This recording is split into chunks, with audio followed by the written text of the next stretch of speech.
bite me," Ethan muttered with a scowl. Parker couldn't tell if the look was due to his haircut comment or the fact that this had become his permanent resting dick face. In another lifetime, Ethan would have laughed at the comment. For Parker, it was easier to joke than face the truth. Ethan looked exhausted, and Parker's heart squeezed in his chest, feeling bad for his brother. "Sierra and I already went over a few social media concerns that I had. Sebastian, you have Keystone under control?" "No issues," Sebastian said. Nighttime technology supplied high-tech security for smart buildings and state-of-the-art corporate parks, and Keystone was a multi-million-dollar defense contractor establishing a new, secure headquarters in Northern California. The same project Ethan's now-deceased wife had nearly lost for them because she'd been working with the supplier, using substandard material and pocketing the difference so she could support her drug habit. The owner, Stefan Romano, had given them a chance to fix the problems, and when they'd come through, thanks to Sebastian, he'd given Nighttime Technology the contract on other corporate headquarters he was building as well. "Good. Parker." Ethan met his gaze.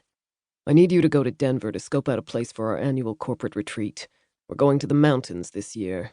Jenna had an appointment to tour the lodge and see its amenities, but she was rushed into emergency gallbladder surgery, so she can't make it.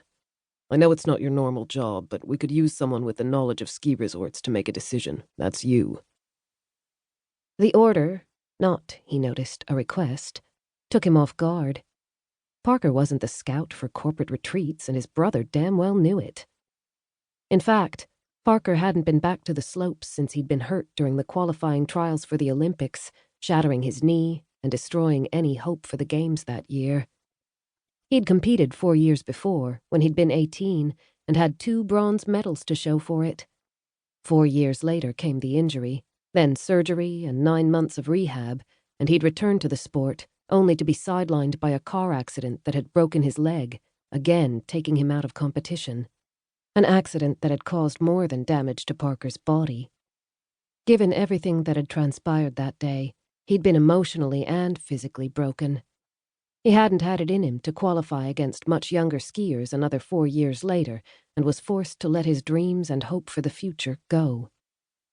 The thought of returning to the mountains was emotionally terrifying. "Hey man, I can take the flight out and handle it," Sebastian said, shooting Ethan a narrow-eyed glare. If Ethan was too self-absorbed to realize what he was asking of Parker, Sebastian wasn't. "I can do it," Parker said, ignoring his churning stomach. Facing his fears wasn't necessarily a bad thing.